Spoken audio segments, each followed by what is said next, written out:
Good morning. How are Good you morning. doing, Tom? Sorry about technical difficulties.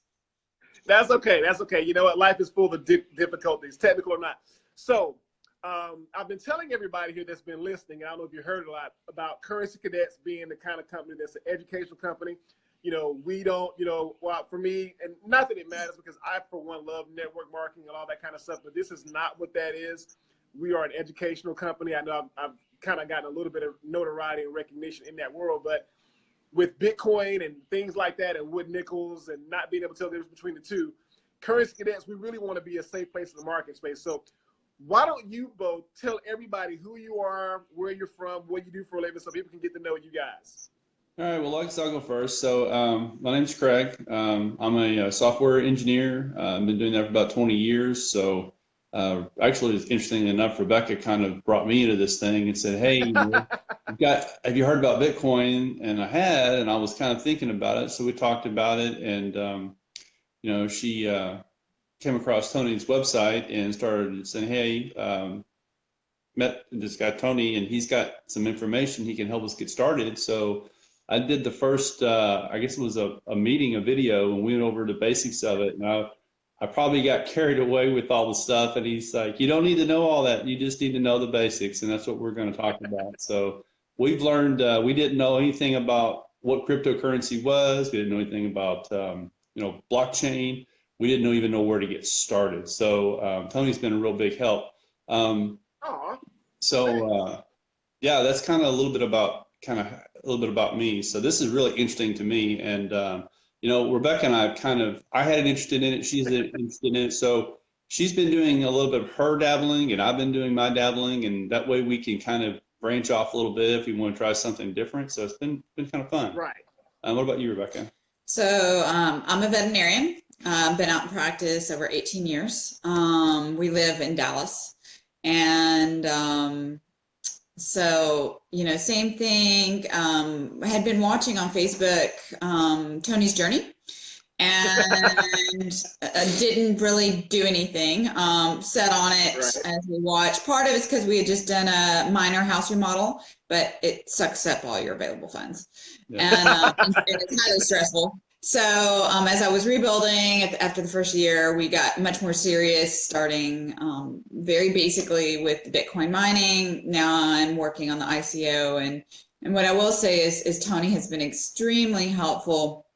I bought into the higher end in order to have Tony hold my hand as we went in weekly meetings, trying to figure out, even though I'm a veterinarian, this does not come easy to me. And so trying to get my understanding of wallets and how things work, and not most of it is not intuitive. I guess if maybe you're in the programming side, it might make a lot more sense, but it does take a tremendous amount of hand holding. I suspect as this advances, it will become more user friendly, but a lot of it isn't.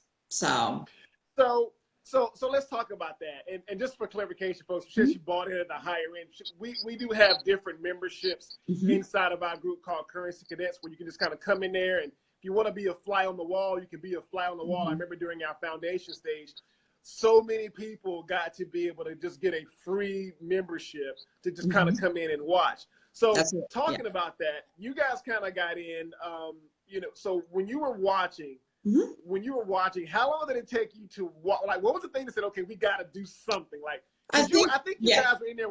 You were kind of in there watching a little bit for a while. I started probably September, October. Couldn't really do anything about it. Like I said, we just didn't have the spare change. Was watching Bitcoin go up. Heard the conversations of different things different people were doing, ICOs. I knew sort of what they were, not how to do anything about them. And I guess really it came to is we had some money freed up. And so I could actually take that, and we started really basic with the mining because I thought that was the simplest and the thing I could get started and ignore. But now I probably spend at least 3 or 4 hours a week, a morning, 3 or 4 times a week with good coffee, and slowly start working through like the ICOs, and patiently kind of work through them, and it just takes a while. Right. You know what? And don't be so hard on it, because there are a lot of people out there, even some people who are pretty techy, they don't even know how to create a paper wallet. They don't even know how to do a lot of these things that we've been able to work through on a weekly basis. So I guess, you know, when it comes to that, when it comes to Currency Cadets, what is the one thing so far that you've been the most excited about by being a member of Currency Cadets? Making money. Making money? So you're Yes. not getting the emails once a week that says, hey, you had X amount of dollars going into That's your pretty account. cool. That's pretty Yeah, cool. that is it's kind of cool, because, you know, it's funny. I think about a lot of these things, and I think about how, you know, this is, you know, your own deal. You guys aren't going out there trying to recruit a bunch of people. This is just an investment that you guys are doing. You know, you don't have to go and do a bunch of things. Just really pay attention. But I will say this. You guys, I love you guys' story, because you being the computer software guy, Craig, and her being a veterinarian, she's the one that kind of pulled you into it. And it just kind of cracks me up like that. Because a lot of guys, a lot of husbands in general, you know, forget the fact that you're taking, because some of us techies, and I'm sure you probably have a few colleagues, sometimes we think because we're a little techie, we know a little bit more than the average person. We kind of get like this elitist attitude.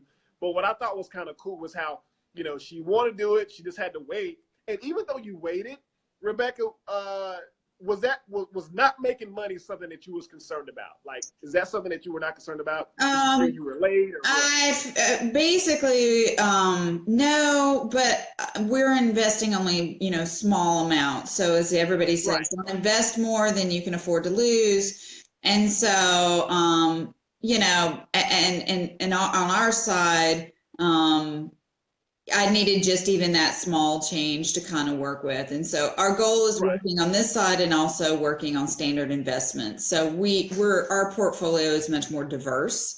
We're not Right. using this as it is a supplement, hopefully, and if things go well, to grow our retirement, but it is not meant as we're not taking our house and mortgaging our house to invest in Bitcoin. That is Right. not wise. So I would say we're dabbling to see how it goes. We're just doing it smart. Right. So, and I have to share one thing though. Like I'm kind of like Craig. Like when I started seeing that, I was getting an email like, you know, once or twice a week that was saying, hey, you just got X amount of dollars into your account. And I knew that I could move that money right into my checking account. Mm-hmm. That to me was like, okay, that was real. Like I can go buy this thing, I can do this thing, and then they're going to just start sending me money. And the great part about it is that there's no end date. Mm-hmm. You know, there's no every year, every month, you pay that money one time, and then they're going to automatically start just putting Bitcoin in your account every single day. So it doesn't really matter. I guess the thing, it doesn't really matter what the price of Bitcoin is, because you're accumulating more Bitcoin every single day, 7 days a week. Mm-hmm. It doesn't really matter. So I think that was the thing that kind of excited me. So any of you that are watching, hey, Courtney, hey, Marion, how are you doing? Any of you that are watching out there, if you want to ask them a question, just put the question in there, put them on the spot. This is not about me. This is about all of our Currency Cadets. That's why I call these cadet connections, where you can connect with the cadet. Maybe some of you guys are rushing around trying to get to work and you can't type. So if you are watching this or listen to this in the car, please be safe. You know, put the phone down. You can do it later. But if you want to ask a simple question, they will answer it. They'll give it to you from their perspective. I think because a lot of companies out there, they're so busy in putting these great marketing campaigns together, these high-end graphics and these really slick sales funnels. I know, because I did that for a lot of my clients for a very long time. But you guys are, I mean, if there's ever been a couple of, you guys are the first couple that I've done this with, where you guys are just really salt of the earth people. I mean, it doesn't get more down home than Texas, right? You guys are in Texas, right? Oklahoma, maybe. Oklahoma, maybe. Okay, I see there's a little something going on there between that. But folks, if you guys are watching and you want to ask them a question, that's it. If not, I'll just ask them a couple of questions and I'll let them go. I know, Craig, I know you got a meeting you got to get to. So I'll say this. So, okay, well, here's one by Derek Barnaby. What would be your best advice for a new cadet? You guys want to take that one? You guys were new cadets at one time. I'll just say my comment on it. I think that the best advice is to not be, I guess, don't be fearful.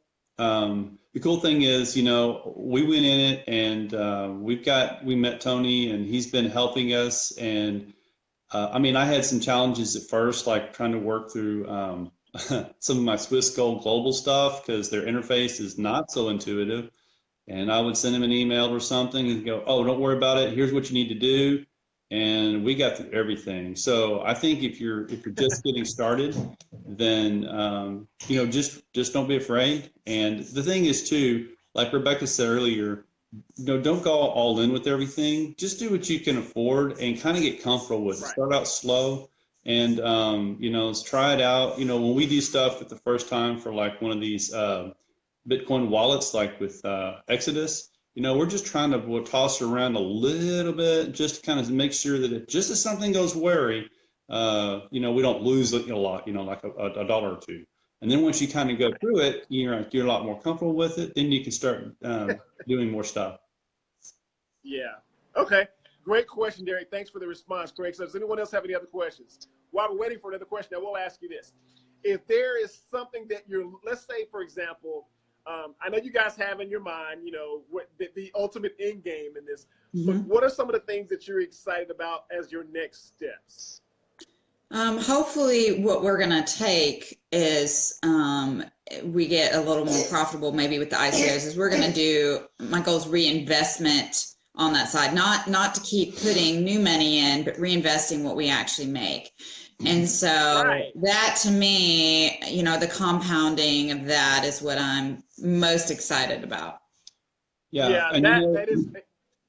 Go ahead, Greg. Well, I was going to say also, going back a little bit about getting started, one of the things that we did was we basically, let's just say, for the sake of this conversation, you're like, you know what, I can afford to get started and I can have $250 that I can deal with, or 500 or whatever it might be, and then let that be the money that you start with and compound it. So as you make profit off of what you put in, like say for your mining or whatever, or maybe your Bitcoin exchange and you've got some profit, use that and put back in, and that's basically minimizes your risk of loss to your disposable income. So that's kind of the way we've been doing it, and we don't worry about it. We just kind of take what we get in and we put it back in, and we don't put any more in unless something, Tony says, "Hey, here's a great opportunity. If you can jump on it," then we kind of say, "Okay, how much can we really do?" We'll do that. But that's my 2 cents. That is a great share.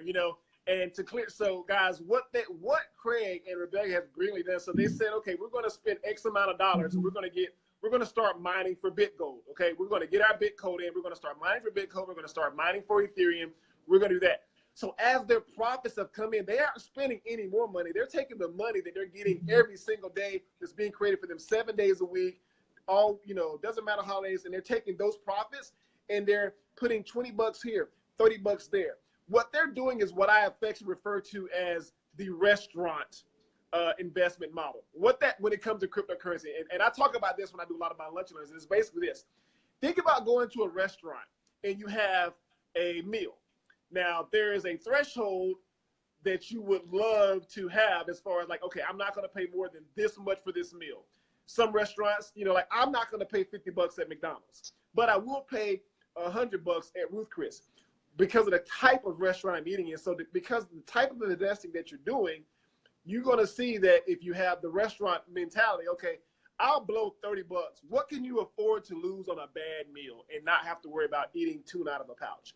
If that's $20, $50, if you're a baller and you can afford to blow $300 on a meal and not think about it, then do that. But this way, worst case scenario, and I use a restaurant for this reason, if you make an investment, it doesn't turn out the way, and you got a bad taste in your mouth, yes, that was a pun that was intended. If you have a bad taste in your mouth from that investment, you know that you didn't lose any more than you would have lost by eating at a bad restaurant. So one more question, guys, but if any of you out there that are watching, if you have a question I'm here with Rebecca and Craig Westbrook, and they're actually talking about their experience as far as being a member of Currency Cadets, from their journey of not knowing a whole lot about cryptocurrency to where they are now and what their plans are by just being a member of Currency Cadets. And I will just say this, guys, my goal with Currency Cadets has always been to make it a safe place marketplace. So they're giving you their testimony as far as everything that's happened. So finally, guys, if you had to rate on a scale of 1 to 10, what you thought cryptocurrency was, or how difficult you thought this was going to be when you started versus your perception of it now, what would that be? You go ahead. What's your thought? And I'll tell you mine. Wow, 1 to 10, what I thought. Well, I would probably I had maybe a 2 or 3. I mean, I vaguely knew what it was. Now I would say I probably have a 9 to 10 on understanding, in the sense that I know what ICOs are and how they work, and that most of them are worthless, things that Right. if you just got on the internet, you would have no concept to even have what to work through and how to tell anything. Right. And how many will, that side will fail, etc. And also how the markets work, and how they're different than standard investments. And yes, they're extremely risky, and that is something, why you have a diverse portfolio and you don't put everything on this side. That's not what it's meant for. But yeah, so yeah, from a 2 to 3 to 10, yeah. Okay, well, I will definitely support that, because I've watched you guys go from not knowing, the difference between Ethereum and Electronium, to now, being able to take advantage, being able to look at and invest in these coins as they're coming about, and they're just now becoming available, what we call ICOs, which is an initial coin offering, and being able to read through the white papers, look at the technical stuff, and then be able to apply real world market knowledge with what's going on. So guys, thank you so much for your time. I really appreciate it. I love stories like yours, because you guys, I definitely will say you're the first married couple that I was able to get on here. And I just love working with you guys. You guys are a joy. Love the questions. Keep them coming. And I always say the only stupid question, the question that you don't ask, because they'll never be answered. So thank you guys so much. I hope you guys are having a blessed day. Tani says that this was good information, and she's glad that she tuned in. So hello from Tani. So guys, just have a blessed day. And thank you so much for blessing me by sharing your experiences by being a Cadet Connection, where at Currency Cadets, our job is to simply make currencies make sense. You guys have a good one. You too. Thanks, Tony. Thanks, Tony. Bye-bye. Bye.